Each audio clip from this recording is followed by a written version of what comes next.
Greetings and welcome to the United States Transhumanist Party Virtual Enlightenment Salon. My name is Gennady Stoliarov II, and I am the chairman of the U.S. Transhumanist Party. Here we hold conversations with some of the world's leading thinkers in longevity, science, technology, philosophy, and politics. Like the philosophers of the Age of Enlightenment, we aim to connect every field of human endeavor and arrive at new insights to achieve longer lives, greater rationality, and the progress of our civilization. Greetings, ladies and gentlemen, and welcome to our U.S. Transhumanist Party Virtual Enlightenment Salon of April 28th, 2024. Today we have a fascinating conversation in store for you about the activism and electoral campaigning efforts of a fellow political party focused on biomedical rejuvenation. To begin, let me introduce our esteemed panelists. We have our Director of Visual Art, Art Ramon Garcia. We have our Legislative Director, Jason Geringer. We have our 2024 U.S. Vice Presidential Candidate and Director of Citizen and Community Science, Daniel Tweed.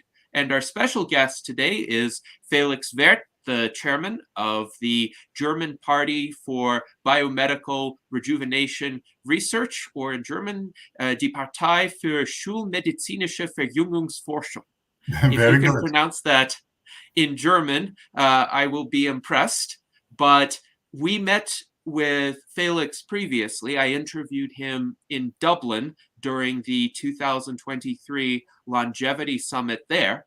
And he also joined us on October 1st, 2023 for International Longevity Day, where he updated us on the demonstrations that the Party for Biomedical Rejuvenation Research held in Germany on that day.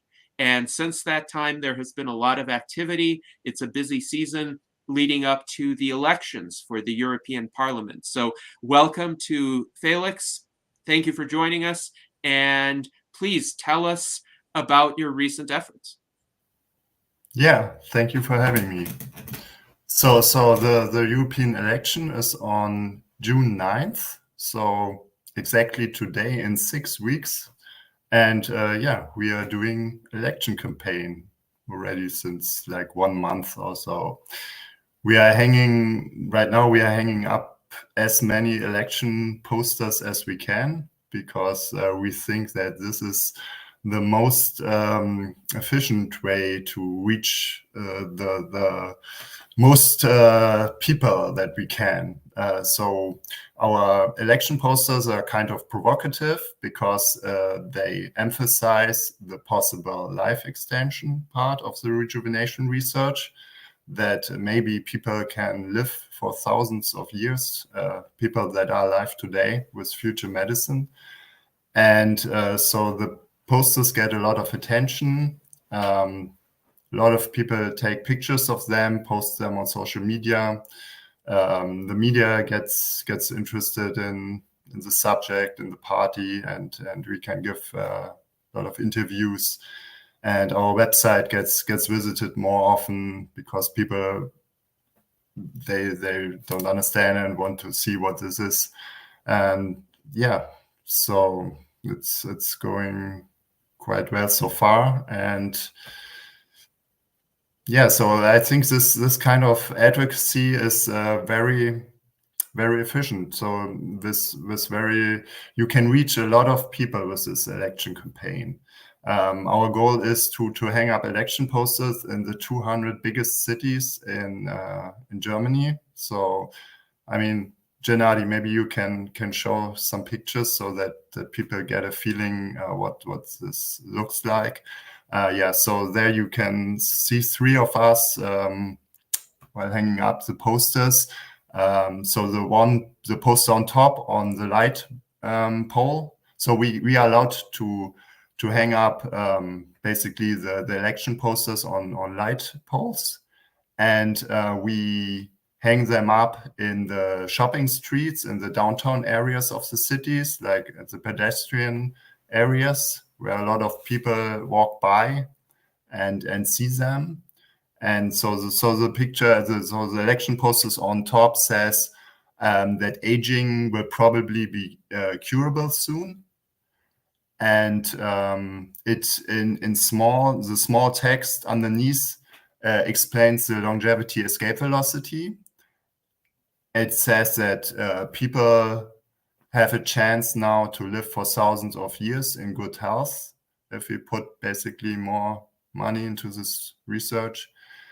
And it also points out the paper hallmarks of aging, which is the scientific background behind this chance. And then you have the party name and our website where everything is explained in more detail. And also we cover the concerns like overpopulation and stuff like that, collapse of the pension system and so on our website. And we have a lot of explanations on our websites and links to other social media platforms of other organizations like Lifespan.io and so on. And so the other poster, for example, that you see on the bottom, it says, where do you want to live in 800 years? And yeah, it's get kinds of attention because most people who see it, they say, well, what? I mean, in 800 years, I will be dead. So what a silly question. And but it gets a lot of attention. And we have, maybe you can show some more. Yeah, there I'm on the ladder hanging up a poster, and in front you see a TV guy who does a documentation about our party. Maybe the next one. Yeah, me again, hanging up the poster. You cannot quite see here because you have the text on the bottom, like the many people that walk by. So it's a very busy shopping street there, and so our posters there are very present. We hang up a lot on the street. Yes, me again hanging up a poster. Maybe next one. We also have a poster that says indefinite, basically life for everybody, or indefinite long life for everybody. That's basically our demand. And yeah, this one is the one with aging will probably be curable. We always pay attention that we are like that we don't basically say something that is not true, or that we don't promise anything that aging will be curable. We always try to say aging will probably be curable. So because it's not a certainty, right? But we have a good chance. That's what we want to point out. And yeah, there's my colleague, one of my colleagues. So we have several teams in several cities who hang up the posters. Right now we have about, in total, a little bit over 5,000 of those posters. And we are doing a fundraiser right now to collect money so that we can order more posters and hang up more posters in more cities. We don't have the money yet for that, the funds yet. There you see our poster with from another party, and the poster on top. So all the parties hang up those posters prior to elections to promote their party. And yeah, this is in Berlin, poster hanging again on top of another poster from another party. And yeah, this way I think our movement gets a lot of visibility, and a lot of people get to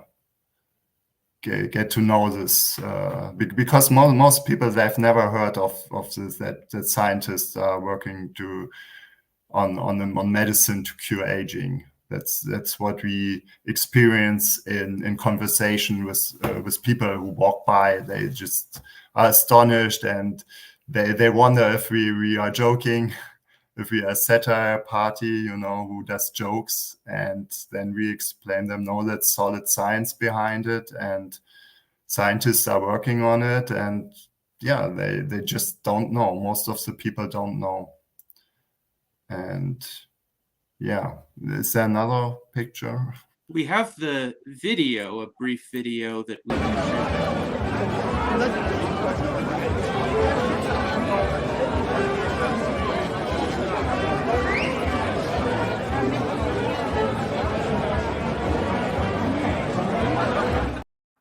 It's just really great advocacy. I mean, a poster is about maybe €2, costs about €2, and it's free for us to hang them up.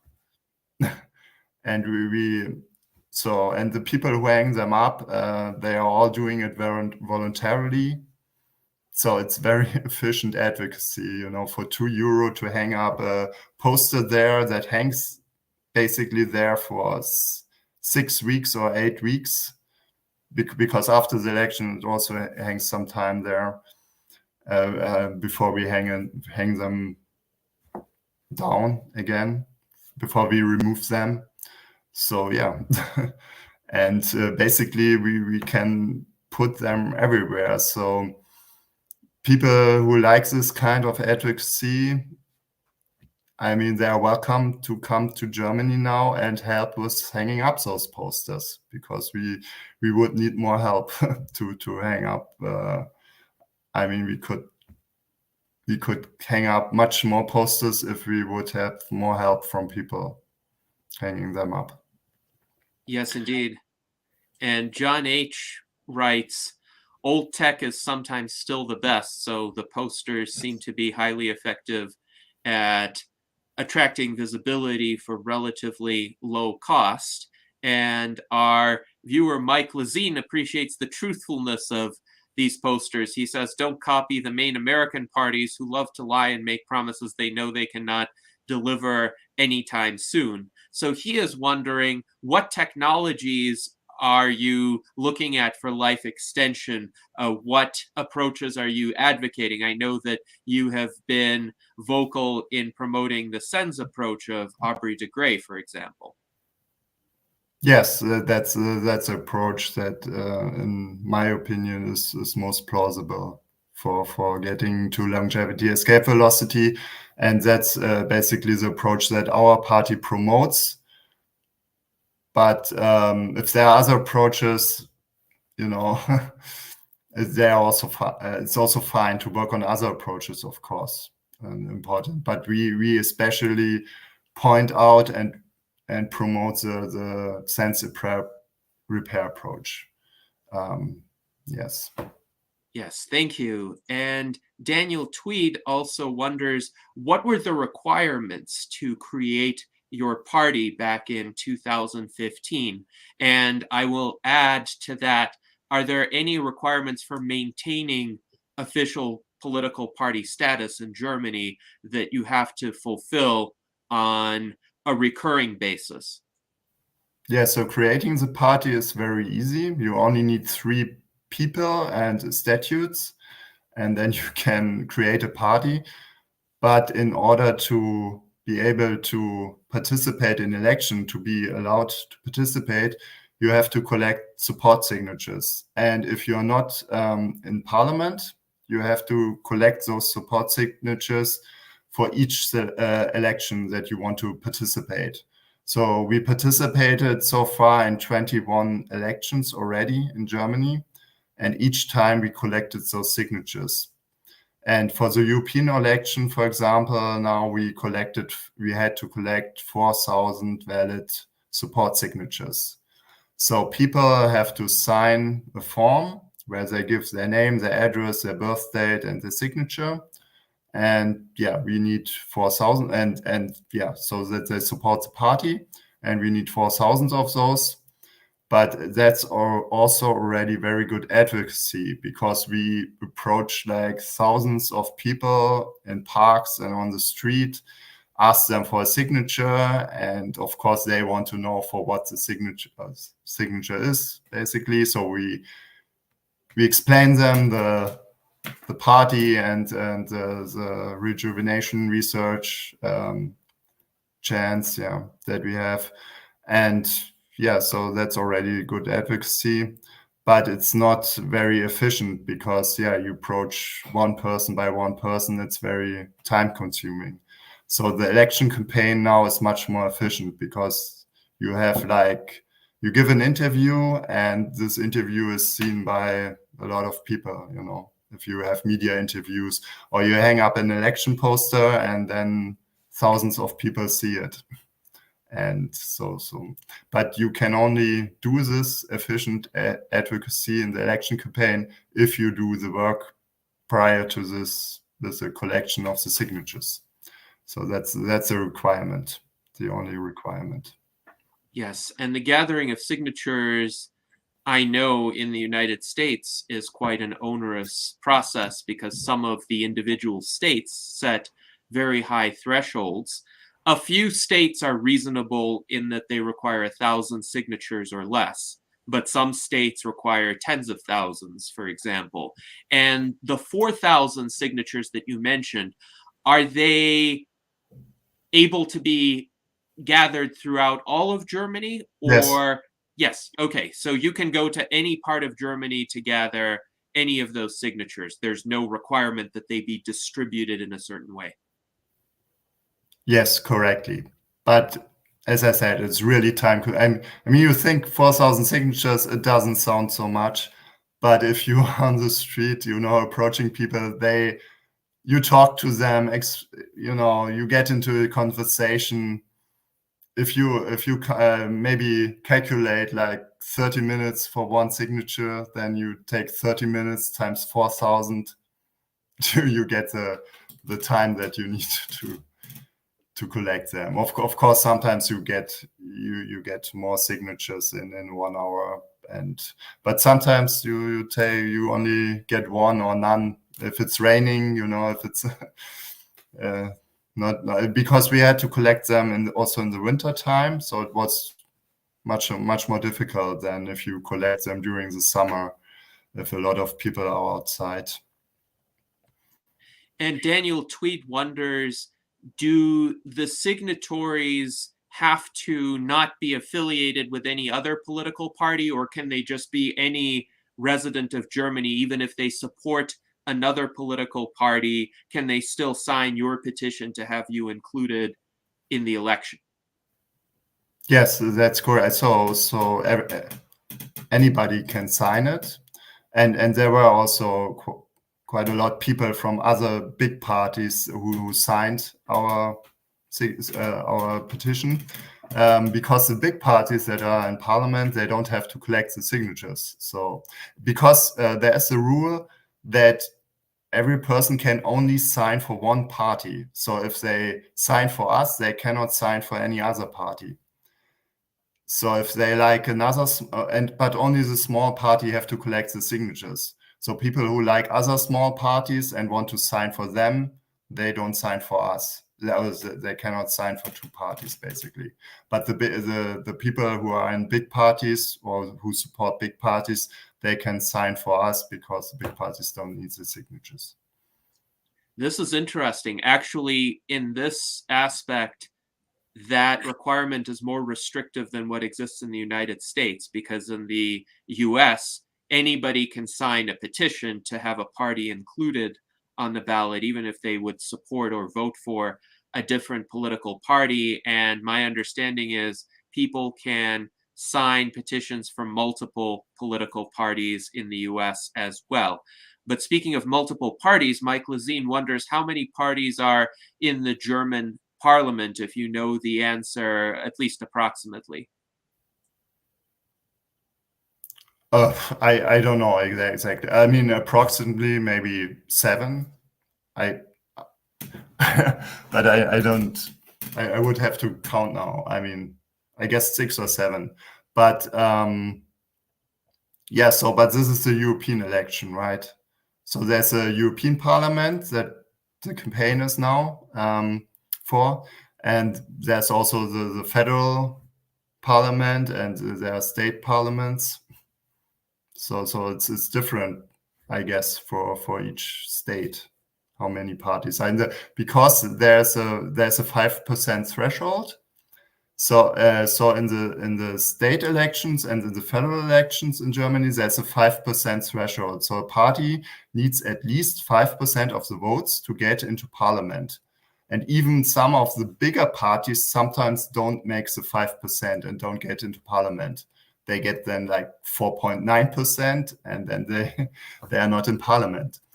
But in the European election, that is on June 9th, there's no threshold.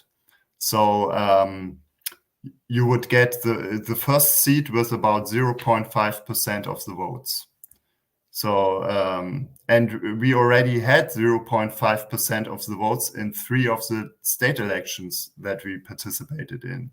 So this time it's really a realistic chance to get into the European Parliament. In the last European election, 2019, we had 0.2% of the votes, about 70,000 votes. And this time we need, to get into the parliament, we need 0.5%, which are about 200,000 votes. But we are still very unknown. So, I mean, if you hang up the posters, almost nobody knows the party. That's my experience. Or if you approach people for the signatures. So if a lot more people would know us, I think we would have a really realistic chance to get into the parliaments. To get even more than one seat in the European Parliament, and also to get into the state and federal parliaments, if most people would know about us. And I think this is where our new strategy is very good for getting more known, because it's so provocative that people talk about it. And because so we changed the party name about 1.5 years ago. And before that, we were like the Party for Health Research, and we didn't talk about life extension, the life extension part about this, and we only demanded basically more research against the disease of old age, like Alzheimer, cancer, and so on, and it didn't get much attention.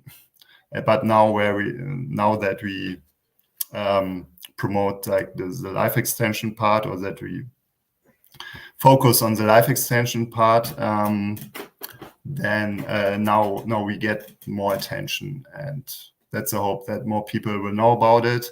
And the people who want to live longer, they basically, I mean, if that's their priority, to live longer, they basically would have to vote for us, because no other party in Germany focuses on that yet. So we are the only party who wants. So our concrete demand for the European election now is to put 40, in English it's billion euro per year additionally into the rejuvenation research, basically government money from the European Parliament budget. And so right now almost nothing is invested in this area. Yes, and definitely in the United States, we have a similar issue where a lot of the investments, even in aging research, are far too modest and incremental to really make a difference. And the US Transhumanist Party advocates $100 billion per year being spent on anti-aging and rejuvenation research. Now, in terms of the situation that the Party for Biomedical Rejuvenation Research is in, John H. wonders how many other small parties in Germany are seeking signatures that may be of the caliber of your party and are trying to get into the EU Parliament. So the signatures collection is over, because right now because otherwise we wouldn't be allowed to hang up posters and do election campaign. So the signature collection is for the admission to the election, but we are already admitted. And there are in total 35 parties. So we have, I don't know, maybe six or seven big parties that are also in the German governments. And then the rest, 20, 29 or 28 are small parties. And yeah, I mean, we are a single issue party because, yeah, we only have we demand more rejuvenation research, government funded rejuvenation research, and we want to do advocacy for this. But most of the small parties, they have a full program. They want to do everything better than the big parties, basically. And yeah, so that's the situation. Yes, it's interesting. The German Bundestag, and here you can see the link to the Wikipedia entry, has representation from 9 different political parties. One of the parties only has 1 member in the Bundestag, and there are 4 members who aren't affiliated with any political party. So that is more diversity than exists in the United States. But you said there are 35 parties who would like to be included in the European Parliament. So clearly some of them will make it, others will not. But it is good to have that level of competition that voters can then decide upon. Because in the US, we have a problem with the 2 major political parties just dominating the elections so thoroughly that smaller parties have a hard time even getting included on the ballot. The Libertarian Party and the Green Party are often able to get included on the ballot, and sometimes a few other parties' candidates, but we have not had a situation where 35 parties have been included on the ballot. So I'm wondering if you could discuss what are some of the aspects of the German and European electoral systems that actually make it easier for smaller parties to get included, even though they still have to collect signatures of petitions just like parties in the United States. And sometimes it's even more restrictive because a person can only sign for 1 political party. Yeah, I mean, basically, yeah, you have to form a party, you have to collect those signatures, and then you are on the ballot. It's relatively easy. I mean, the signature collection is the most difficult part, the most time consuming. And there are some parties who don't make that. They try to get those signatures, but they didn't get enough. They only got 2,000 or less than 4,000. And yes. yeah, if you fulfill those requirements, then you are on the ballot. So it seems perhaps the reason why more parties are on the ballot in Germany is that there's not any sort of concerted effort to keep minor parties from being on the ballot. In the United States, some of the official requirements may be similar, but the Republicans and Democrats both really do not like competition. So they will resort to legal trickery often. If you gather the required number of signatures, sometimes one of the big parties, and the Democrats are especially notorious for doing this, will challenge the validity of those signatures, and they will nitpick, like saying, oh, this person's name is not legible enough, or does this person really live at this address? So often the people who gather the signatures have to gather extra signatures just in case. In the event of a challenge, if some of the signatures get thrown out, then at least enough of them are valid and would meet the threshold. But it seems that in Germany, you don't really have that problem. If you gather the signatures, if you follow the official rules, you will get admitted. Is that your experience as well? Yes, but the big parties want to keep you out of parliament. That's why there's a threshold, and they want to invent like this threshold also for the European Parliament election. So this this will very likely this will be the last European election without a threshold. They're already in the process of putting in place a threshold of, I think, 3% or something. So in the next European election, you would need at least 3% of the votes to get into the European Parliament. And at this election, you only need 0.5% of the votes, because Germany gets about 100 seats in the European Parliament, and the number is rounded up, basically. So with 0.5%, it's rounded up to 1%, and you get 1 seat. So for 2 seats, you would need 1.5% of the votes. So it's rounded up to 2%. That's basically how it's calculated. And so the big parties don't want they don't want to keep us off the ballot paper, but they don't want to keep the small parties out of the parliament, because right now there are some small parties in the European Parliament that have like 1 or 2 seats there, and the big parties think that they steal them the seats because Of course, that's the entire rationale for proportional representation, that you don't have to be the winning party or the majority party in order to get some seats in parliament.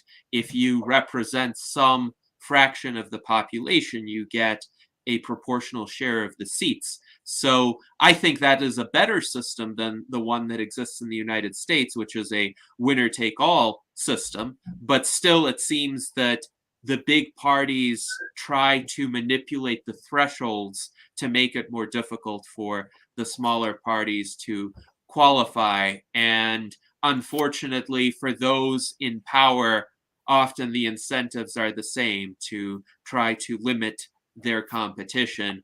But I do think that you have greater chances of electoral success, especially now, especially if you can get the 0.5% this time and qualify for the European Parliament. Now, Mike Lezine points out that if each person signs a petition and it takes on average, say, 30 minutes to convince one individual to sign, for 4,000 signatures, that would take 2,000 hours. And he points out that's a long time.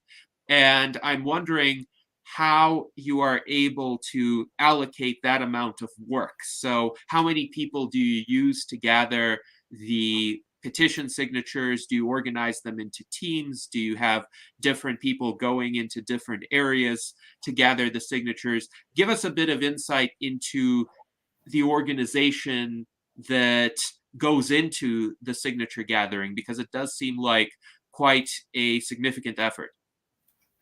Yes, it is. So we have very few people who do the main part of the signature collection, and they put in a lot of time.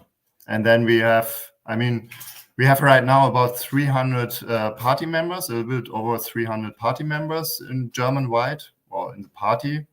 You don't have to live in Germany or be German to be a member of our party. So we also have some members outside of Germany, but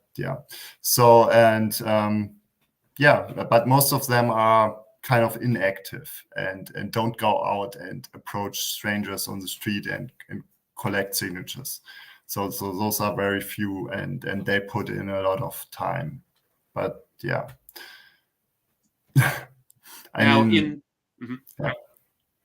in this election, to get the 4,000 signatures that you needed, how many people were active in that effort? Again, approximately. So there were me and another guy who did basically collect all the time signatures. We collected most of them, and then there were a couple of people who just helped for a couple of days or some couple of hours. I don't know how many, maybe in total 20 or so that collected the signatures, basically. But there were like few people. Oh, and then there's also the possibility that you hire people who help to collect the signatures, because it's much more easier, like if you are more people like in one place, like where there are a lot of people, if you are like 5 people there that collect the signatures, so you can also hire people who help you to collect the signatures. But that, of course, requires funds, money, and we have very little of those. The party has very little money, so we couldn't hire a lot of people, but sometimes we had sometimes we hired people to help us, so we had a little bit of money we had for that. Yes, and in the United States, there's also an option to hire people to gather signatures, and a lot of parties have resorted to that. Of course, it can be expensive, as you pointed out. Now, I'm curious also, is it possible for somebody outside of Germany to come in and assist with the effort to gather signatures? I know Didier Cornell, for instance, did this in a prior election, so there seems to be some He allowance. also, yeah, sorry. He also did this for the European election. So he came to Germany and collected signatures. So he also helped with the collection of the signatures, also for this European election. Yes. So it's possible, because most Germans also speak English, so you don't have to speak German to collect the signatures. It's totally possible. Yes. And it's also possible, as I said, to help now with the election campaign. You can come to Germany and help us to hang up the election posters in the shopping streets, or do other election campaign stuff like information booth or demonstrations. But I think the most effective, efficient thing is the other election posters. How many posters are you planning to hang up in total? Well, right now we have about 6,000, but of course we would like to hang up much more. But that all depends on how much money is donated. So with the funds we have right now, we can hang up about 6,000 election posters. 6,000? Yeah, so we already have them. So we also hang up like election posters from last election, because we can reuse them. So yeah, because after the election we have to remove them again. So then we keep them and we hang them up again. But yeah, sometimes some of them get destroyed, so we cannot, like if there's a storm, then they fly away or something. And or people like paint something on them or so. I mean, they are like hanging in the public areas, right? So everybody can can write something on them or do stuff. But most of them are reusable after the election. And yeah, so we had maybe about 1,500 posters, 1,000 to 1,500 posters we had from prior elections, and we reused them. We already hang those all up, and now we have 4,350 new election posters that you saw on the pictures, and we are now in the process of hanging them up.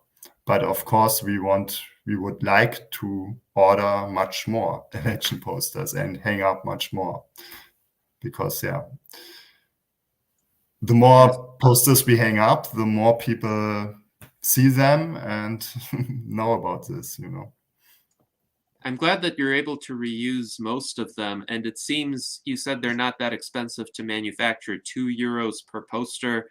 How are you able to get that kind of price? Is it because you order them in mass? Yes. Because right. So we ordered like 4,300 at one company, so we got smaller price. Yes. Yes, understandable. Now, Mike Lazine wonders, how do you remember where you put up the posters, so when you need to take them down, you can gather them from all of the places where they were initially hung?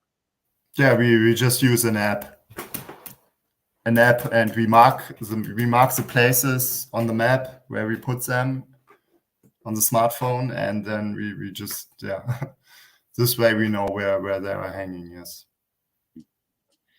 Yes, I think this is quite an interesting strategy. Alan Crowley writes that Germany has so many places for handbills like cement cylinders and rail stops.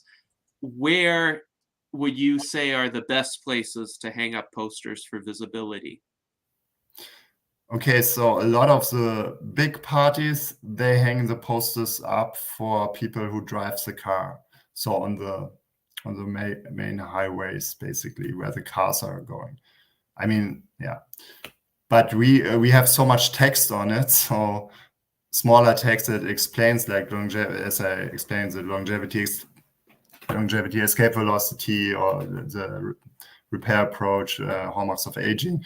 So you basically, people who are in the car, they can only read the big words, they cannot read the small text. So we concentrate on the pedestrians.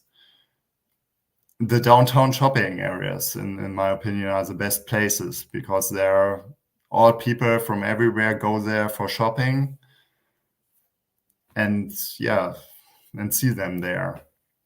And and also on stations, on train stations, bus stations, where there are a lot of people coming by. Yeah, there's a lot of good places where you can hang them up. Yeah. Yes, all those seem to be reasonable places for getting a lot of attention. Now, Jason Geringer wonders, is the topic of demographics discussed much in German politics? And he writes that Germany seems to be one of the countries facing a bad demographic situation, with essentially population growth being below replacement. And if Germany is facing a demographic challenge, then that could be a powerful reason to push for life extension. Does your party use demographic data in this way? We mention it, but we don't emphasize it too much. It would be a solution, right, for this problem, for the demographic change problem. And yeah, but of course, the main the main problem is maybe that it's not a certainty that it will work, right? So even if we put in a lot of money into this research, it's not like that you can guarantee the people, give a guarantee to the people that we will have this medicine in 15 years or so. We can say that we have a good chance, a 50% chance or something, but you cannot give a guarantee. And I don't know if that's the problem, that the politicians have to put much more money into it.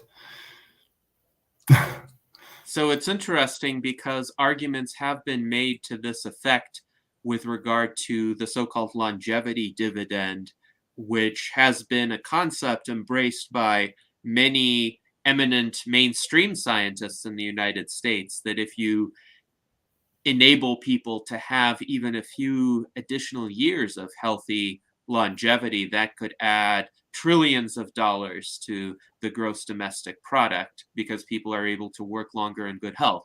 And yet, those arguments generally have not succeeded with politicians, I think because of the kind of uncertainty that you mentioned, that they're not sure to what extent this research will actually produce those benefits and on what time frame. So many of these politicians are elected for short terms, relatively speaking, and the benefits of this research are going to be quite long term.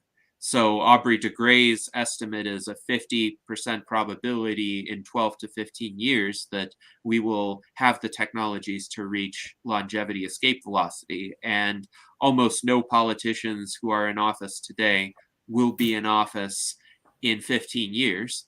So how do you aim to convince the general public and politicians that this is a sufficiently high probability, even if it's not realized instantaneously or in the near future, that nonetheless it's worth investing in this research because of the huge benefits that can arrive in a decade and a half or a few decades, depending, of course, on what the research produces?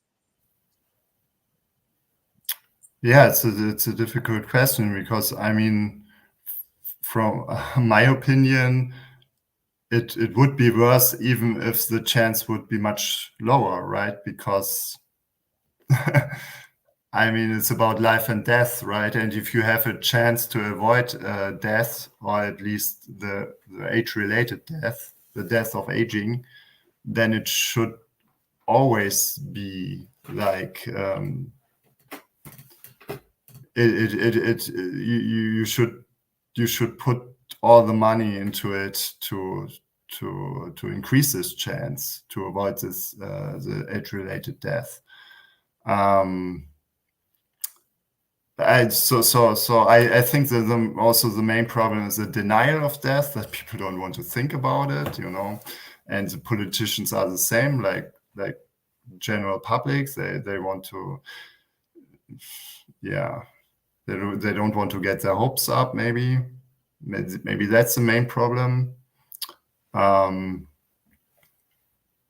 and most of them, they don't know about the chance here. But I think so we were talking about 2,000 of people, right, while collecting the signatures. So and the conversation are not as much as if it's possible or so. That's a lot of people think maybe it's possible, but it's about the desirability, right?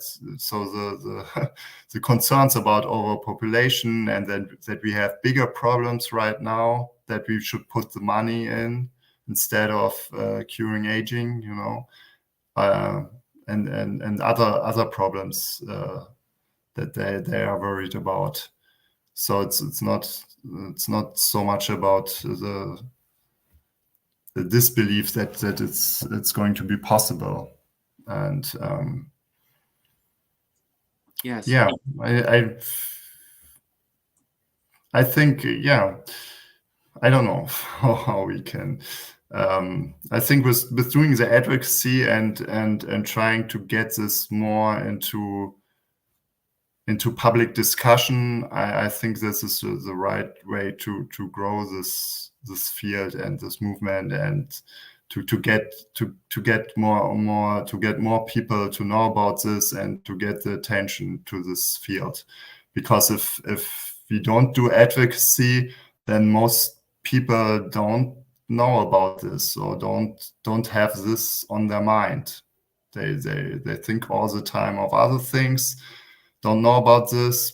But if you do the advocacy, and if they see the posters, they they think about it. And Yes. I think this kind of exposure is essential to getting past people's objections on the desirability of radical life extension, biomedical rejuvenation, because it does seem to me that if people are passionate about a particular goal and invested in making it happen, some of the practical reservations may not be as important. And of course, in Germany, you can see this to a much greater extent than in the United States, but you have all of these cathedrals that are extremely elaborate, and they took centuries to build sometimes. And the people who built them, the people who started building them, most often were not the people who were alive when they were completed. And yet a lot of time and effort and energy and very sincere dedication were invested into creating these cathedrals. So these people clearly had a view of the world that motivated them to undertake these efforts. even if the end goal was far away. So if we could convince even a significant minority of the population, say 5 to 10% of people, that this goal of radical life extension is so worthwhile that any effort put into it now is still important and justified, even if the realization is not instantaneous, even if we have to wait for the research to show whatever it shows. So are you finding that with your advocacy, with your gathering of signatures, with your hanging up of posters, you are getting some people who are approaching you who have that kind of conviction, who are willing to work in that way to achieve the goal, even if it's perhaps further off in the future? Well, I think so. I think maybe there are like 5 or 10 or even 20% of the people who really want life extension, and if it would be possible.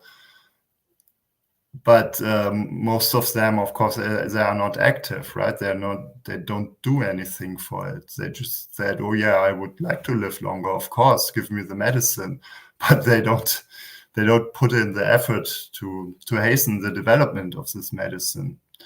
And I think this is where the party is also a good way to get the support of those people, because yeah, in the election, if they would know about the party, they could just vote for us. It doesn't cost them much time and doesn't cost them any money, and they can still give their support for life extension. And I think it's, from my opinion, so people who are against it, who think we have bigger problems and that the solution for overpopulation is that people die from old age. There are a lot of them. I think you cannot, with good arguments, you cannot change their mind from my experience, or at least that's true for most people, for most of people who have this opinion. So we just need to find the people who think that life extension is a good idea, that already have this belief. I think it's very hard to change the belief of people in this regard. Maybe over time it will change, if this medicine gets closer and mainstream, then more and more people will think it's a good idea. But right now, I think it would be enough to find all the people who already think that this is a good idea. Yes, finding people who are already sympathetic is certainly quite important. And I agree that this seems to be an easier task than persuading people who are quite opposed already. So, by the way, we have in the comments from Alan Crowley a reference to the cathedral in Köln, which is shown here, and he cites it as a good example of long-term commitment, and this is one of the most famous in Germany. So actually yesterday we hang up election posters right in front of the entrance of this cathedral, only like five meters away from the entrance. There were like two light poles, like on the right side of the entrance, on the left side on the entrance, and we hang up two posters there. So all people who take pictures of this cathedral now, they have our election posters on their picture too. And we even asked somebody from the church if this is allowed, and she said, yeah, it's the posts don't belong to the church, so we can hang the posters up there. So it's not a problem. Excellent. But yes, they get a lot of attention there because there are a lot of people who are there who visit the church, and they also see our election posters now. Yes, it seems that you are quite skilled at finding prominent locations for people to view your posters. Now, Daniel Tweed wonders, have you identified any parties in power that are most friendly to your policies, as well as parties that are most opposed? Do you have a sense of whether the other parties, particularly the major parties, might take a stance on biomedical rejuvenation one way or the other, or do they mostly just ignore the issue? So they are already investing in rejuvenation research, right? So we already have institutes in Germany who work on this, who do research in this area, but not enough from our point of view.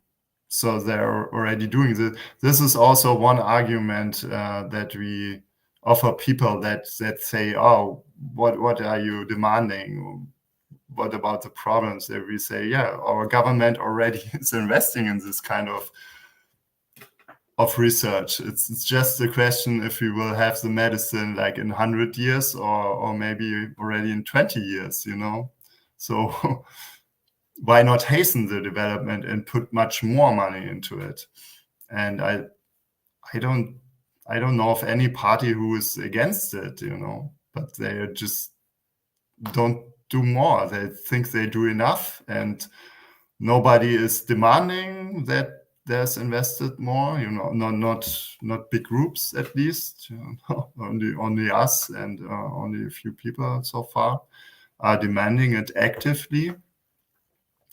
And so they don't see any urgency or any reason to invest significantly more money into this. I mean, what we demand is like a kind of Apollo project against aging, right? For implementing the damage repair approach. And so this would be a big step, you know, a big change, a big change of the allocation of the money of the government. And right now, I guess the government doesn't see any reason to do this change, because in the end, what the government cares about probably most is to get reelected. And if the voters don't demand this, then the parties, the government probably won't do it, won't put more money into it. Yeah. Yes, fair enough. And there's a similar situation in the United States, in that I don't think any of the larger political parties in the US actively oppose research to reverse aging or research into biomedical rejuvenation. There is some funding available, for instance, for the National Institute on Aging, but a lot of the funding is, of course, disease-specific research like Alzheimer's disease research, which really has not yielded nearly as many promising treatments as might have been expected from the amount of money invested. And the sum of support for actual rejuvenation research that comprehensively addresses the types of aging related damage is quite tiny, and mostly in the US. That research is funded through either philanthropy or private investments, private startups that might receive venture capital funding, for example. So it is definitely a similar problem, in that the issue isn't getting the idea of such investment accepted altogether. It's more an issue of scaling it up to a significant extent. Now, I mean, there are even two institutes in Germany who have this aging research in their name. You know, for example, in Cologne, there's the Max Planck Institute for Aging Research, and so one of the co-authors of the paper, Hallmarks of Aging, also is from the Max Planck Institute for Aging Research. So, and this institute is funded by the government, so they're already doing something, but not enough. Yes. Something, but not enough. And Daniel also wonders, are there any other single issue parties in Germany, like the Party for Biomedical Rejuvenation Research, but advocating for their own particular issue? So there was one that is not participating in the European election now. They demanded a basic income for everybody, universal basic income, basically. That was one single issue party. They only had this one issue. And now there's basically the party against climate change. This is also a single issue party. They also basically want to do advocacy for climate change actions. Yeah, and they don't really want to do. I don't know if you've seen it on TV. So the climate change movement, they like glued themselves on the street in Germany, I guess also in other countries. So they did really effective activities that got them a lot of attention. I mean, have you heard of that? They glued themselves on the street so that the cars couldn't go on, and there were huge traffic jams because of that all the time. So they were like in the media all the time and they did other things. They painted famous buildings, they painted red and stuff like that. And now they're also participating in the European election, but not to do politics, just to get attention to the climate change problem. And yeah, they want to basically, they don't, yeah, in the European Parliament, they want, how you say it in English, they want to cause stress or something. Yeah, they want to get attention for this, so that politicians don't forget about the climate change problem. But other than that, there are, from my knowledge, there are no single issue political parties.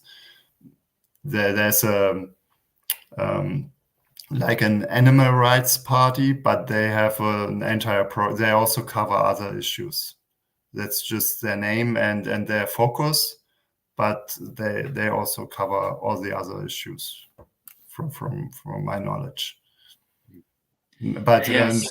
that's also a thing that from my experience now, because this life extension that we demand, basically research so that people can live for thousands of years, that is so provocative or strange to a lot of people that the media, if they report like about the European election and they say, oh yeah, there are like 29 small parties, and then they give like 2 or 3 examples, then most of the time, a lot of the time, we are one of the examples because the other parties you cannot, they have the whole program, and it's a 3-letter abbreviation, and it's not really worth mention for the media. But with our single issue, it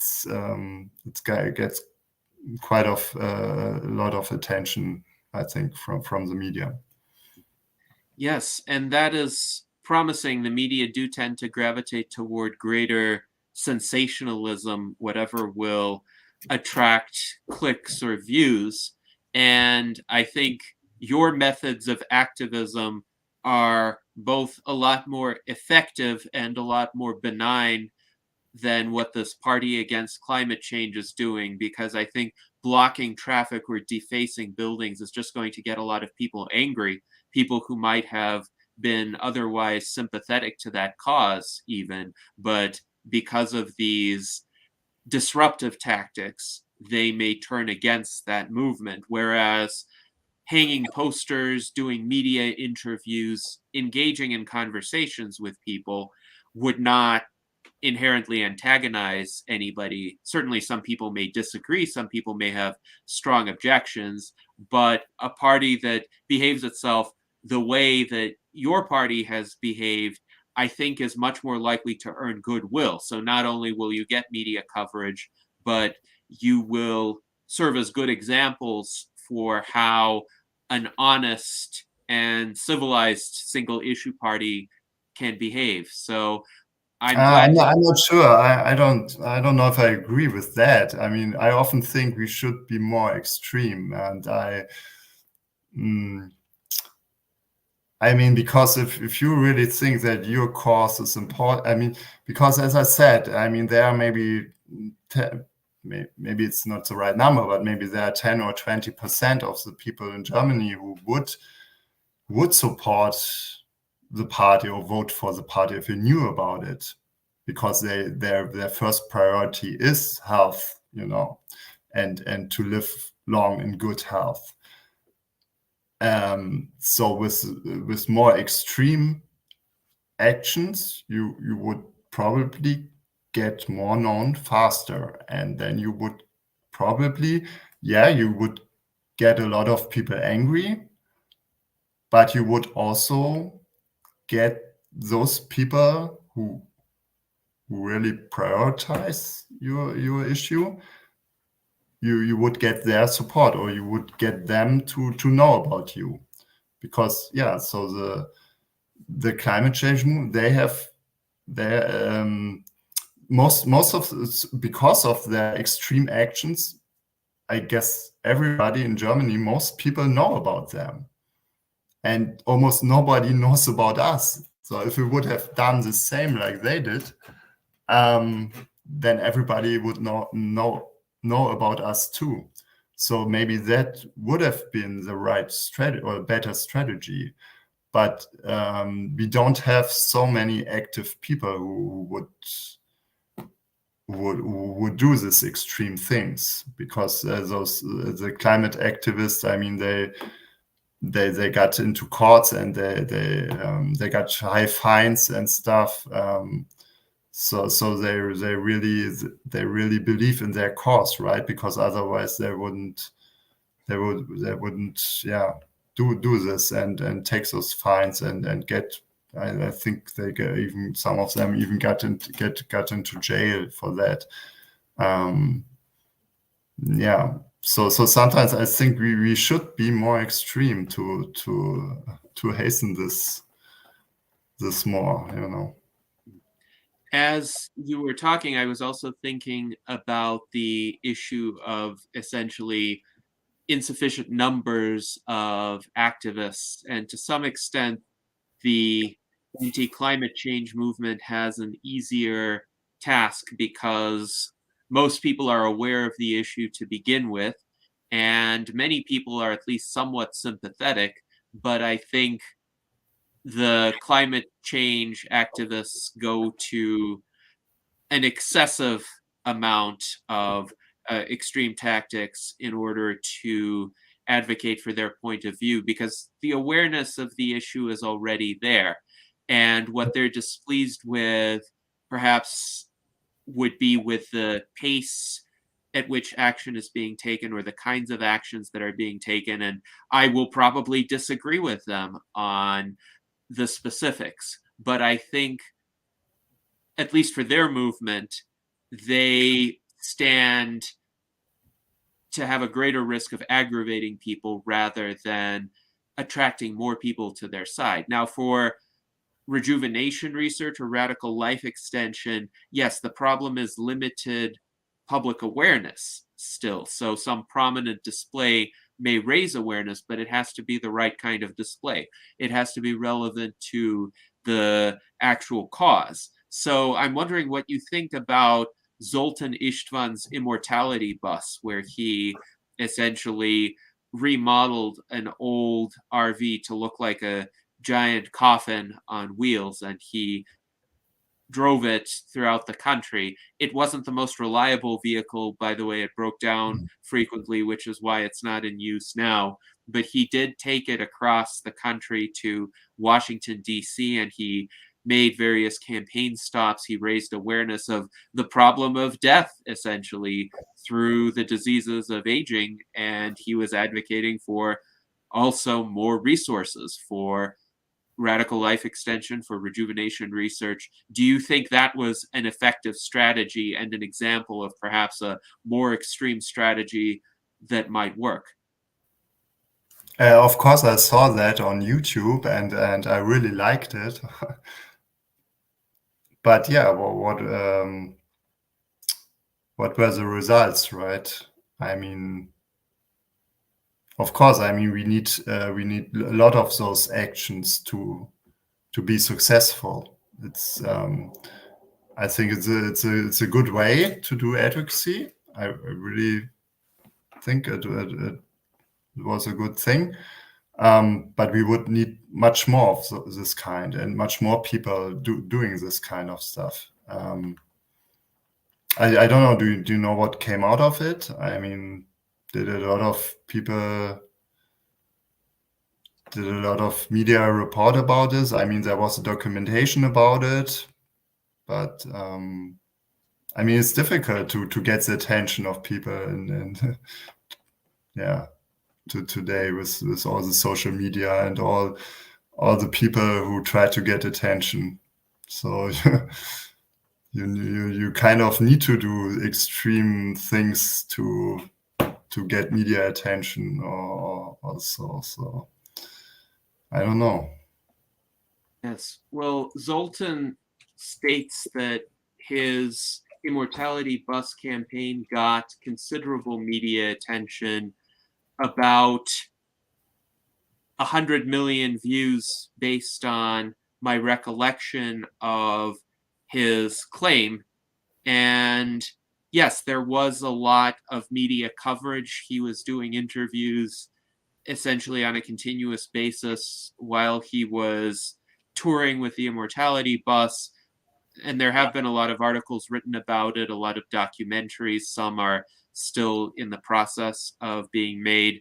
And a lot of people were brought over to the Transhumanist Party as a result. So Mike Lazine writes that when he first found out about the USTP, it was through Zoltan Istvan and his Immortality bus. And he was saying, what in the world? But it got his attention, and it led to him joining the USTP. So we have at least one example of a person whom that campaign convinced. Of course, yes, the irony, as Alan Crowley pointed out, is the Immortality bus died a lot and it was resurrected. So that may or may not be a good example, depending on how one interprets it. But if we had many of those buses driving around the country, they may have an even greater impact. It's a matter of the resources that are devoted to it. But Daniel also wonders, have you produced documentaries or any similar media about your cause, the cause of biomedical rejuvenation research, any documentaries in the German language, or just any interviews that you've had that were particularly effective? So there's a documentary done right now by a film student. It should go about 15 minutes about our election campaigns. So this film student is following us since a couple of months now, because in February there was also in Berlin an election where we did hang up posters. There he followed us with the camera. But I don't know when this is coming out. And there was, but it was only a small documentation. It was done two days ago. There was a big German TV channel. They want to do a documentation about small parties who participate in the European election, and they picked 3 of them as an example, and we were one of them. And yeah, so they followed us like a half day long with hanging up posters and interviewed us a lot. And but I mean, the documentation. So there were a lot of like small documentations about our election campaigning in the last years. So also our party, yeah, as I mentioned, we already participated in 21 elections. Yeah, but it's not like a long 1-hour documentation that it's available right now. It's not yet Yes. there. Well, even small segments of media coverage or mini documentaries can still attract some people and certainly develop the name recognition of the party. Of course, the most famous documentary that featured Zoltan is called Immortality or Bust, that was produced by Daniel Solinger, and we had him as a guest on a previous virtual Enlightenment Salon as well. So hopefully you will be able to get a longer documentary made regarding your efforts, and certainly please keep us updated about the student documentary that you mentioned. And now I would like to go to Art Ramon to see what questions or comments he has. Yeah, as far as online sort of marketing, have you tried doing any meme campaigns? Viral type memes. No, not yet. No. Okay. I mean, the problem is that there are very few active people doing the election campaign, and so we decided, so we can also air commercials on TV and radio, so we get the time for free, often at prime time. So there are people from our party working on the radio commercials. We have someone who does a professional TV commercial now. I've seen it today, like 2 hours ago, for the first time. It's really great. And and then people are designing flyers and distribute flyers in post boxes right now, but we don't have any people so far that do a lot of social media stuff. And but of course everybody who sees this also could help us that. I mean, the more people help, the bigger, the more people we can reach. Yeah, I've got a few memes I've created. I could probably forward to you. You can modify them, or at least get an idea of creating your own from them. So I'll get your email later on. Okay, great. Yeah, thanks. Excellent. Yes, and our friend Alan Crowley has some words of praise for you. He says, Felix, you've been a great guest. Best of luck with your political work. And Alan, thank you for your support, as always, of our virtual Enlightenment salons. Now I would like to go to Daniel to see what question he has. Yeah, it's really good news to hear that the longevity movement is gaining traction in many locations in the world. I think that's a very positive development. Have you thought of targeting ways to throw more resources at the problem, like getting people to become biomedical longevity researchers? There's always a big crop of college students deciding what they want to specialize in, and it seems like we could get some bang for the buck on that problem that way. Lots of interesting strategies I could think of, but including the maker movement, worldwide maker movement with 3D printers. I mean, you can get CRISPR, gene editing kits at pretty low cost. So just any thoughts on throwing more human resources at the problem?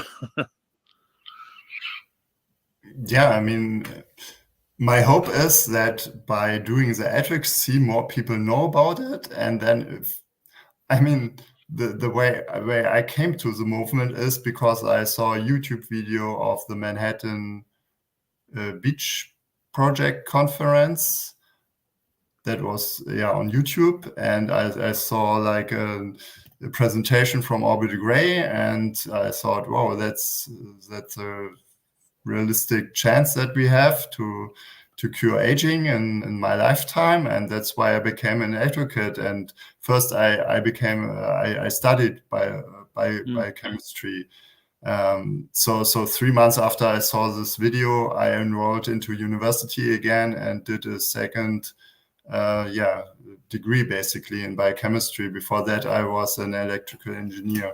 I had a master's degree in electrical engineering, or I have one, yeah.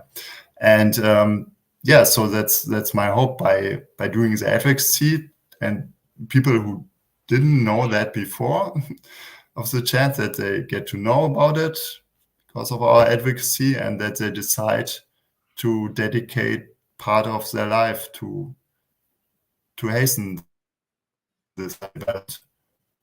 Because do you think there's enough?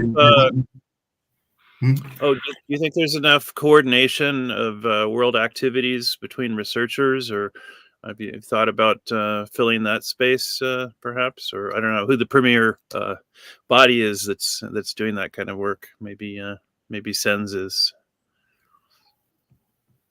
Yeah, I think there are other people who are doing that already, and of course, I mean, all people who live in Germany or also outside of Germany and are interested in this subject, they should join our party, and there they can communicate with each other and give each other tips and so on, also career tips.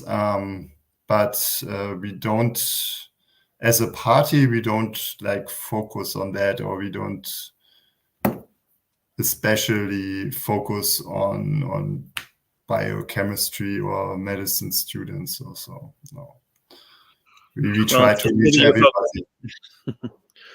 Focusing is important to achieve results, so hooray for that aspect. You don't want to spread yourself too thin.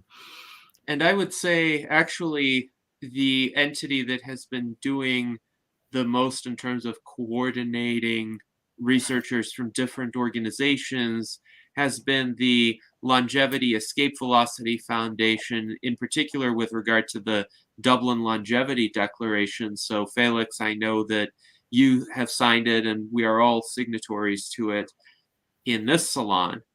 And Daniel, you were curious about whether it might be possible to use some of the activist skill sets of the Party for Biomedical Rejuvenation Research to also refer people to the Dublin Longevity Declaration, which is a document that anybody in the world could sign. We have, at this time, 2,551 signatories, including most of the world's leading scientists in the field of rejuvenation research, but certainly we could use many more, both from scientists and from the general public. Have you spoken with people in Germany, people on the streets, or people who are somewhat more involved in this field about the Dublin Longevity Declaration?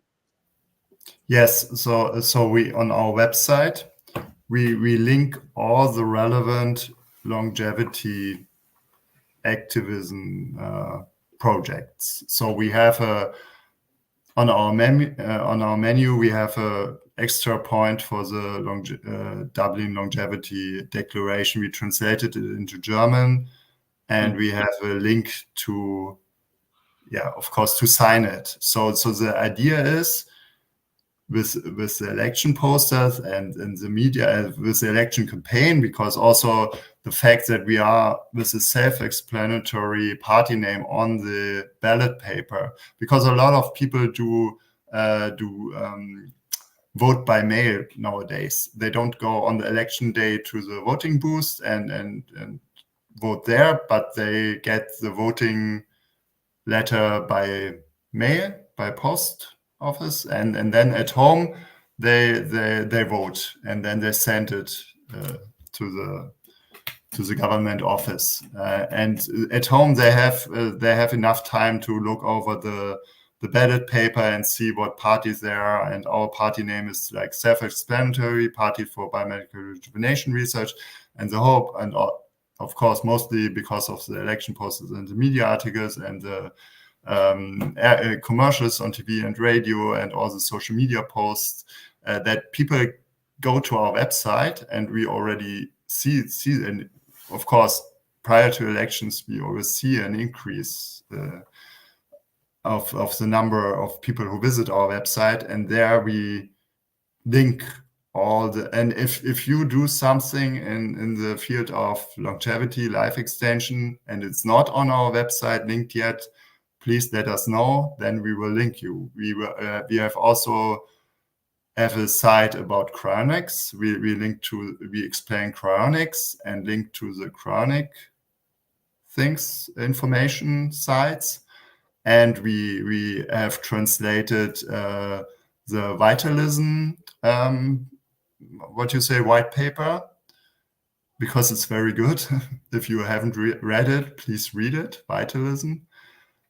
And and we also link, of course, and have translated the longevity, the Dublin Longevity Declaration, and other things in this field. And that's, I mean, our party website should be the place where people inform themselves about this movement, about life extension research, about rejuvenation research. We have linked a lot of videos about this, and a lot of media articles that are about this subject, about this issue. And yeah, we have everything should be on our website. We have a blog there. We have very few people who write blog posts, so but hopefully that gets more, and it hopefully it gets it's supposed to be a site where, like, maybe site like Lifespan.io, where you get all the knowledge about the field. That's the idea. Yes. And we certainly need sites like that one as gateways for people to find out about the rejuvenation field and its potential, and also to access key documents, key statements that they could get involved with. And I agree, the Vitalism white paper is quite an interesting and important read, and the Dublin Longevity Declaration, of course, is one that everybody should sign. And once again, here is the link to the Dublin Longevity Declaration. Our friend Mike Lazine wonders if Germany has the equivalent of a television channel such as C-SPAN, where small parties can do events. C-SPAN is a channel in the United States which often broadcasts political events that don't get a lot of mainstream media coverage, even if they're mainstream events like, say, congressional hearings, for example, but they're not sensational enough for the major media channels to pick up. So C-SPAN can also cover conventions or debates of minor political parties, or speakers who are perhaps a bit outside of the major two political parties in terms of their own ideas and convictions. Does Germany have anything similar, like a television channel which might give the Party for Biomedical Rejuvenation Research some time, or a fair hearing on its platform? Not to my knowledge, no. I mean, yeah, of course, I don't watch TV almost never because I don't have time for that. But I don't know about. I would probably know about it if one of this kind of channel would exist. But yeah, I don't know about it, so it probably doesn't exist. Yeah. Understood. Now, in terms of the efforts that you have planned prior to the European Parliament election, which I understand will be happening quite soon on June 9th, what actions do you think will be most effective to increase the name recognition and the reach of the Party for Biomedical Rejuvenation Research during that time? Well, I myself, I concentrate on hanging up those election posters, because I really think that, so the election posters, as I said, they will lead to media articles, to interviews, they will lead to social media posts. I mean, you can do a Google search picture Google search for Verjüngungsforschung, that's rejuvenation research, the German word, and there you will see like Twitter, Facebook, Reddit posts from people who just saw our pictures, took pictures, saw our election posters, took pictures of them, post them, and then there's a discussion going.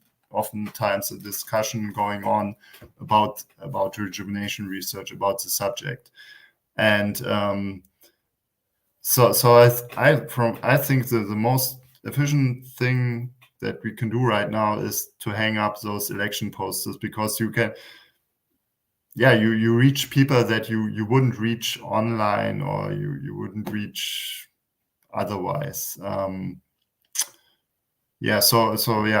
then I do the interviews. So on Thursday I had 3 interviews. On Friday we had this documentation, the TV team that followed us, and from my experience, so now it's still 6 weeks to the election, and from my experience, it gets then more like the media interests gets more as the closer the election comes. So I'm very confident that we will get a lot of more media interviews. So I will focus on that, hanging up the posters, giving interviews. Yes, that makes sense. Now, do you ever have people who saw the posters approach you directly, either you personally or a fellow activist within the party, to ask questions or just say, I saw this poster and it led me to think the following, either something friendly or maybe something critical? Do you get those kinds of interactions a lot? Yeah. People approach us all the time when we hang up the posters. They say, "What is this? You know, are you?" As I said, they ask us, "Are you joking?" or so, and they of course also want to know about the science. But it's kind of difficult if you, to take. I mean, I cannot always take the time to explain it. You know, because if I would explain all day long the subject to individuals, you know, I couldn't hang up as many posters. So yeah, I kind of, if it would be more people hanging up the posters, we could also do more of the explanations, you know, to people who ask about it. Most of the time I refer the people to our website where everything is explained in detail. So if they want to know more, then they should go to our website and read about it there. Actually, that seems like a lost opportunity, that you're losing the audience when you have their attention right then and there. I mean, when you're trying to get the signatures, pretend to put up a poster just to get people's attentions and then get them to sign right away? Yeah, I mean, we even collected signatures during the Berlin election where we hang up those posters. So we had these situations. I mean, yeah. So we even collected signatures like just beneath the election poster, and then we said, "Here we are collecting signatures for this party there that the election poster is from, right over there." But I haven't seen much of a difference collecting signatures with an election poster beside me and without an election poster beside me. It's basically, from my experience, it's the same, collecting the signature. Interesting. Now, in regard to the signature collection, are there any tactics that work particularly well, or at least better than others, in your experience? Well, if you approach younger people, the success rate is much higher, like students or so. Much higher than if you approach older people, like 40 years and over and older. And it's also, the success rate is much higher if you collect, like in parks also, the signatures, where people are in their spare time and are not busy doing other stuff or don't have to go to somewhere, Yes. So approaching young people and approaching people in parks, very interesting. And I wonder if a similar tendency will hold in the United States. Now, it is curious that younger people would be more likely to support rejuvenation research in Germany. What we have found with the US Transhumanist Party is that our membership is predominantly middle-aged, I would say, and we have some older individuals. People above the age of 75 are not our main demographic, but people under the age of 30 are not our main demographic either. So generally, the vast majority of our members are between the ages of 30 and 70, with a few who are older. So I'm curious about the situation in Germany and what could explain the preponderance of younger people who are supporters, in part because we want to attract more of that demographic to the Transhumanist Party, and in part because it's a bit odd because older people are feeling the ravages of aging to a greater extent. So intuitively, they might want to do something about it. A lot of very young people in particular are still in this phase of their lives where at least many of them think they're indestructible, though I never did. And I was a kind of exception for my cohort in that I had an interest in reversing of aging ever since I learned about aging. So what do you think explains the observation that you have in Germany that younger people are more likely to sign your petition, maybe even more likely to be interested in your party's goals? And so maybe because younger people know more about technology, or can believe more in technology, that we could really achieve this, and old people are more skeptical, I think, that we could ever achieve longevity, escape velocity, and the very old people, a lot of times they tell us that this will not come in time for them, and they're probably right then, because they're very old already. But they could still do it for their children, right? Support this cause for their children, and do cryonics themselves. But you know how few people are interested in cryonics, even though they know about it. Well, I think, because young people, they grew up with those new technologies, and they are more, they probably have the belief that this, more young people have the belief that this could work than older people. That I don't know why this is.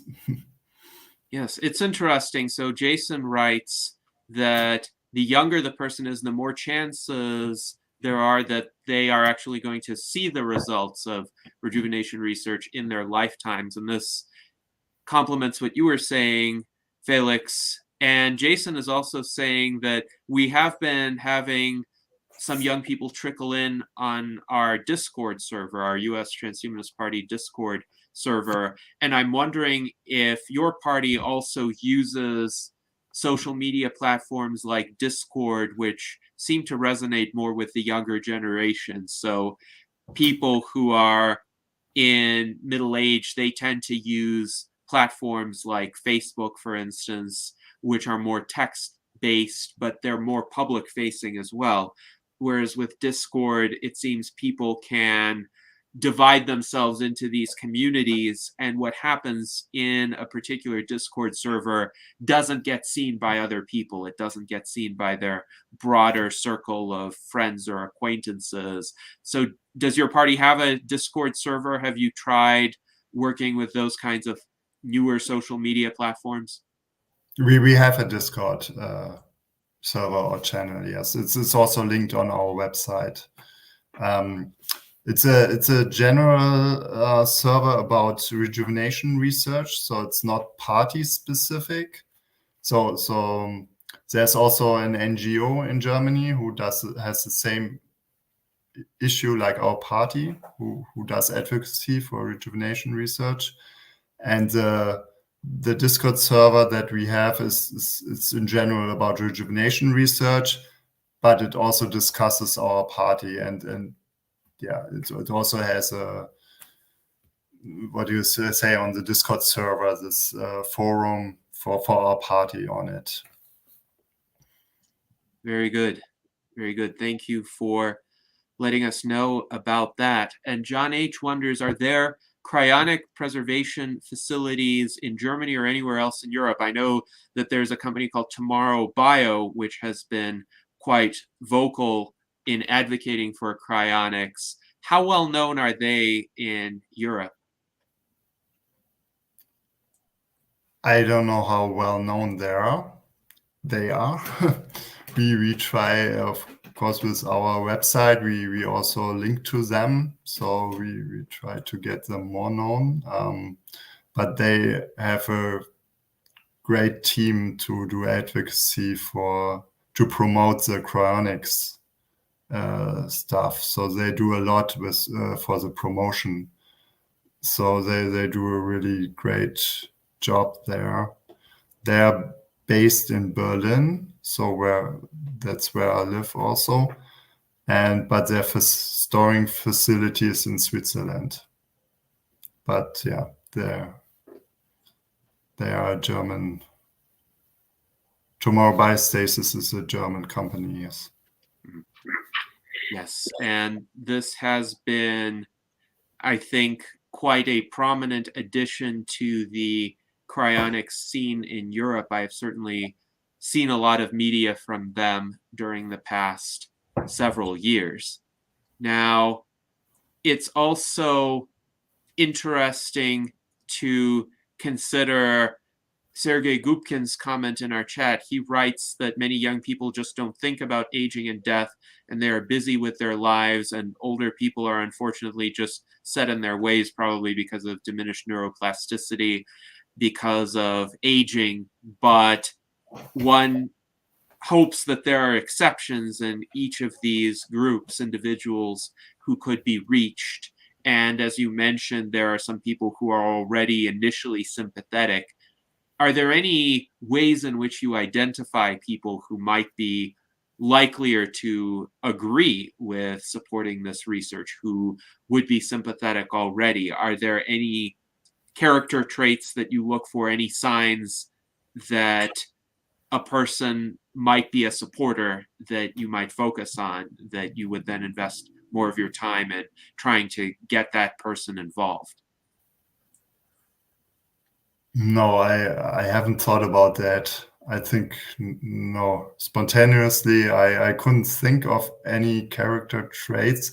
I mean, I try, or we try to reach as many people as possible, and then, you know, the people who are interested, they are supposed to contact us and get involved. We don't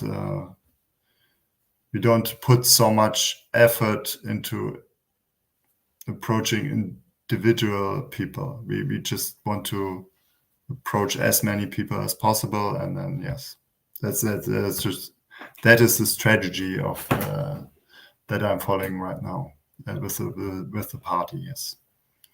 Yes, and in regard to the European Parliament elections and how they're structured, because in the United States, we don't really have a body that's analogous to the European Parliament.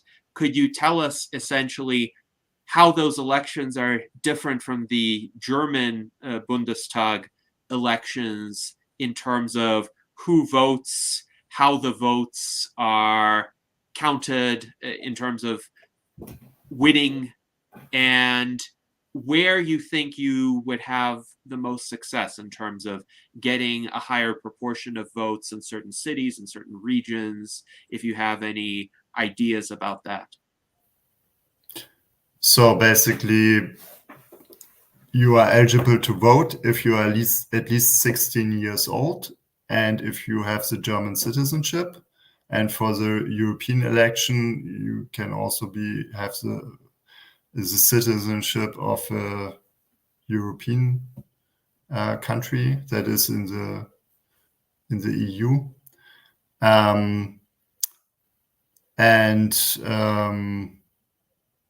Yeah, so you have one vote. So for the federal election and the state election, you always have two votes.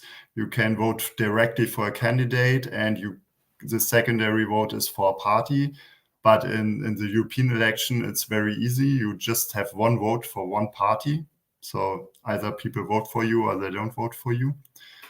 And in regards to which areas, so in the past, so for example, in the last European election, we made the observation that in the new, so Germany was divided in the past, and in the new states, we got much more votes in percentages than in the old states. I don't know why this is. So in the old German states, we got, I think, in the last European election, we only got 0.1%.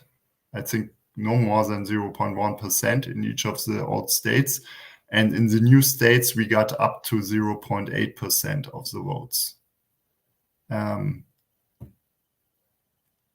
have no idea why. And yeah, so. Interesting. So these new states of Germany are the states that used to be East Germany, correct? Yes, that's what I mean. Yeah, you're correct. Yes. And this is interesting too, because East Germany, of course, was a communist country. There was some influence from the Soviet Union. Interestingly enough, the Soviet Union culture was not at all opposed to the pursuit of longevity or rejuvenation research. Do you think there might have been essentially this cultural legacy to see this as more acceptable in those parts of Germany? I don't know, but I don't think this is the reason. I think maybe one reason could be that the people in the new states are more likely to vote for a new party, because so that the people in the old states, they have always voted for like a certain big party and all their life, so they will not vote for another party now. They will always vote for the same party. But probably in the new states, they are more used to, give their votes to, because of course, they don't. When they were East Germany, they had other parties, or only one party that they voted for. And now that they are not, that they are part of, that there's no East Germany anymore, they voted for other parties, and so maybe now that's the reason why they are more flexible, because they don't have this. They're not used to always vote for the same party all their life. I don't know. That's one. Yeah, maybe one explanation, but I don't know if that's the correct one. Yes, well, that's an interesting hypothesis. Certainly, people who have been through a lot of political change where the dominant political party shifted and shifted so radically are more open to considering other options, because they know that the current leading parties are not going to remain the leading parties necessarily. So we have 5 minutes left in our salon today. I would invite any closing comments from Art Ramon and Daniel, and then we can hear some closing remarks from you, Felix, in terms of anything additional that you think should be covered in our discussion. So Art Ramon, please go ahead. No questions or comments. Just thanks for coming on the show, Felix. And like I said, I'll email you what I have as a meme, kind of maybe give you ideas on how you can modify it for yourself. Thank you. Yes, indeed. And Daniel, please go ahead. I wasn't clear. Are you the candidate that would be serving if your party should be successful, and or are you running candidates? I guess. Yeah, so I'm the first candidate. So if we would get if you would get one seat, I would get the seat. In total, we have 19 candidates. So if we would get 19%, we would have 19 people in the European Parliament. On our website, you see the list with pictures of all the candidates we have. What about local offices like city council level or mayors, kinds of any interest from that local level? Other small parties do that, but because we want that the government puts much more money into rejuvenation research, and the research money is only given on state level, on federal level, and on European level, and that's why we only participate in those kind of elections. On local level, they don't invest in the universities and in research institutes. They don't have the budget for that. And still, there could be a knock-on publicity effect if you got a mayor to endorse the party. Yeah, but since we don't cover any other issues, it would be difficult then, because we would cover all the other issues too, because otherwise we couldn't do anything there. And I noticed if we would have more active people, we could more likely do that also. Yeah. I think the party is a really great construct to do all this kind of advocacy, but we would need more people to use this construct to do the advocacy, because right now we are very few people.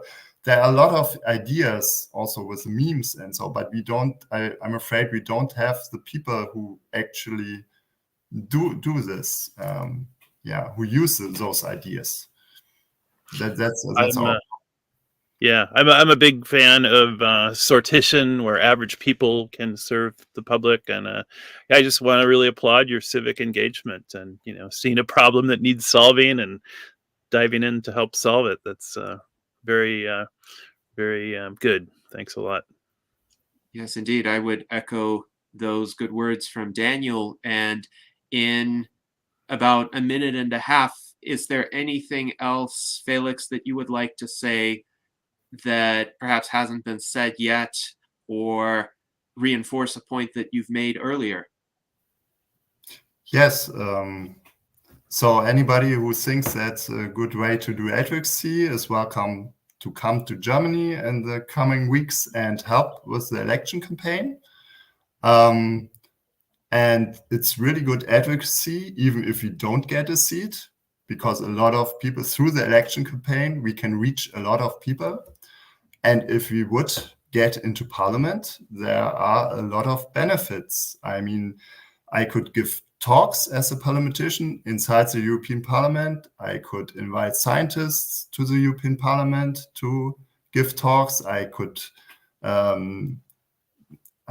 do advocacy directly to the members of the European Parliament from the other parties, and I as a member of the European Parliament, I could do advocacy worldwide at conferences and other meetings, and we would, as a party, we would also get a lot of money, basically, to do more advocacy, more effective advocacy.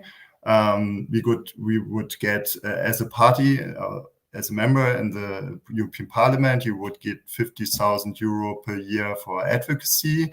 You could hire people for in total 28,000 euro per month.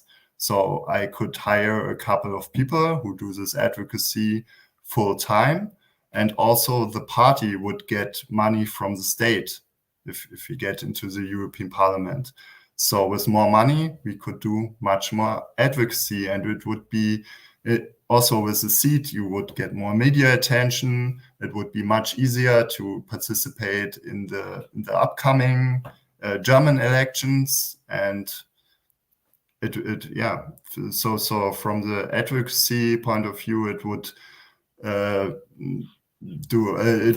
everything would become much more effective. You could do much more with that and reach more people. Yes, indeed. Thank you, Felix. And I would encourage any of our viewers who happen to be in Germany in the next 6 weeks for whatever reason to contact Felix and help out the Party for Biomedical Rejuvenation Research. They truly have a unique opportunity right now to qualify for the European Parliament before the threshold gets raised. So let's help them get the 0.5% of the votes that I think are quite within reach. And thank you, Felix, for joining us. Thank you to our engaged viewers, as always, for the excellent questions. Thank you to Art Ramon and Daniel and Jason. And I hope that we can all live long and prosper.